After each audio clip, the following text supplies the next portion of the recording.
હવે સિક્કાઓ જોઈએ. સિક્કા પણ ઇતિહાસ જાણવાનું સાધન છે.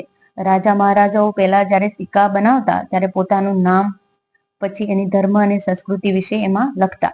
જોઈએ આપણે ડિટેલમાં. સિક્કા પણ ઇતિહાસ જાણવાનું અગત્યનું સાધન છે.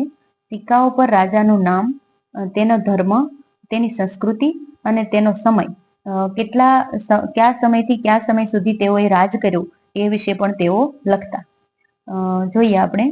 ભારતમાં ઈસવીસન પૂર્વે 5મી સદીના પંચમાર્કના સિક્કા મળી આવ્યા છે, જે સૌથી જૂના સિક્કા છે. આવો પ્રશ્ન પૂછાઈ શકે છે ફ્રેન્ડ કે ઈસવીસન પૂર્વે 5મી સદીમાં જે સૌથી જૂનામાં જૂના સિક્કા ક્યાં છે એવું પણ પૂછાઈ શકે. તો ખાસ યાદ રાખજો, પંચમાર્કના સિક્કા. પ્રશ્ન ઉલટાવી સુલટાવીને એમ પણ પૂછી શકે કે ભાઈ સૌથી જૂના જે સિક્કા છે પંચમાર્કના સિક્કા એ કઈ સદીમાં અથવા તો કયા સમયમાં બનેલ છે? તો જવાબ આપી શકીએ ઈસવીસન પૂર્વે 5મી સદીમાં. આપણી ટેસ્ટમાં પણ આવી રીતે પ્રશ્નો પૂછાશે. ખાસ સારી રીતે લેક્ચર જોઈને યાદ રાખી લેજો. ઓકે.